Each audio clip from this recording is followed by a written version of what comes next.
ఇక ఇప్పటికే పలువురు ప్రముఖులు ఓటు హక్కును వినియోగించుకున్నారు. జగన్, ఆంధ్రప్రదేశ్ ముఖ్యమంత్రి జగన్ తన కుటుంబ సభ్యులతో కలిసి వెళ్ళి బాకరాపేట అనే పులివెందుల నియోజకవర్గానికి సంబంధించిన ఒక పోలింగ్ కేంద్రంలో ఓటు హక్కు వినియోగించినట్టుగా సమాచారం వస్తుంది. ఇక అదే సందర్భంలో జగన్ ప్రజలకి ఒక బహిరంగ అప్పీల్ చేశారు. ఎక్స్ ద్వారా, ట్విట్టర్ ద్వారా విస్తృతంగా ఓటు హక్కును వినియోగించుకోండి. ఓటు హక్కు అనేది మనకు ఉన్నటువంటి ప్రాథమిక హక్కుగా భావించాలి. ఓటు హక్కును వినియోగించుకోండి అనేది ఆయన ఇప్పటికే చేసినటువంటి అంశం. ఇక ఈవీఎంలకు సంబంధించి, ఈవీఎంల మొరాయింపుకి సంబంధించి ఇప్పటికే కొన్ని అప్డేట్స్ అందుతున్నాయి. ప్రాథమికంగా మొదటి దశలో వచ్చేటటువంటి మొదటి గంట 2 గంటల్లో వచ్చేటటువంటి ప్రధాన సమస్యల్లో ఈవీఎంల మొరాయింపు ఒకటైతే, ఈవీఎంల మొరాయింపుకు సంబంధించినటువంటి వార్తలు ఇప్పటికే విజయనగరం నుంచి మా ప్రతినిధి ఇచ్చినప్పుడు చూసాం. ఇక అదే సందర్భంలో చిత్తూరు జిల్లాకు సంబంధించిన ఈవీఎంల గురించి కూడా మా ప్రతినిధి సుధీర్ రెడ్డి ఇచ్చినటువంటి అప్డేట్ చూసాం. ఇక కొత్తగూడెం అసెంబ్లీ నియోజకవర్గ పరిధిలో ఉన్నటువంటి కొన్ని చోట్ల ఈవీఎంల మొరాయింపుకి సంబంధించినటువంటి వార్తలు వస్తున్నాయి.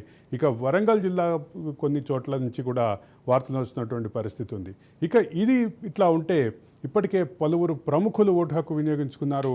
ఓటు హక్కు వినియోగించుకున్న వారిలో ఇప్పటికే చాలామంది ఇప్పటికే దానికి సంబంధించినటువంటి ఓటు హక్కు సంబంధించినటువంటి అప్డేట్స్ని వాళ్ళ తమ ట్విట్టర్ హ్యాండిల్స్లో, తమ ఫేస్బుక్ హ్యాండిల్స్లో, సోషల్ మీడియా హ్యాండిల్స్లో అప్లోడ్ చేసి ఏదైతే ఒక పాజిటివ్ సందేశం దేశంలో ఉన్నటువంటి ప్రజలకి, దేశంలో సమాజానికి ఒక పాజిటివ్ సందేశం ఇవ్వడానికి ప్రముఖులు ప్రయత్నిస్తున్నటువంటి పరిస్థితి ఉంది. ఏలూరు నుంచి మా ప్రతినిధి మురళి ఉన్నారు మరిన్ని అప్డేట్స్ అందించడానికి. Murali, over to you.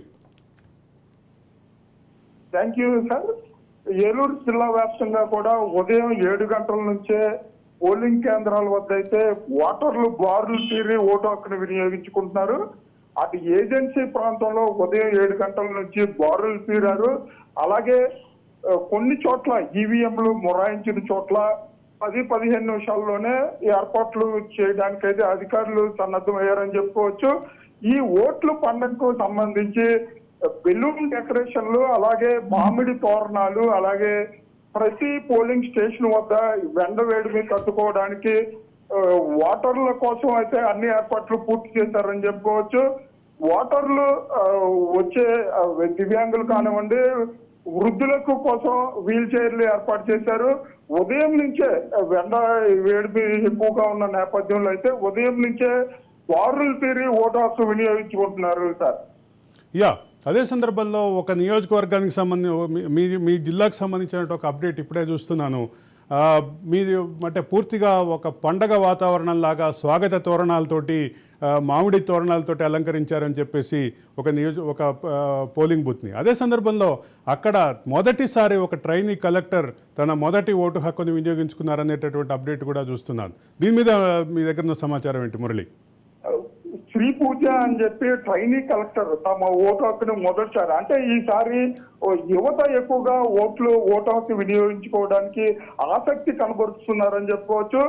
మొదటిసారి ట్రైనీ కలెక్టర్ శ్రీ పూజ అయితే 194 సెంటర్ వద్ద ఓటు హక్కు వినియోగించుకుని ఓటర్లకు అలాగే యువతకు కూడా తన సందేశాన్ని తెలియజేశారు. ఓటు ఒక ఆయుధం లాంటిది.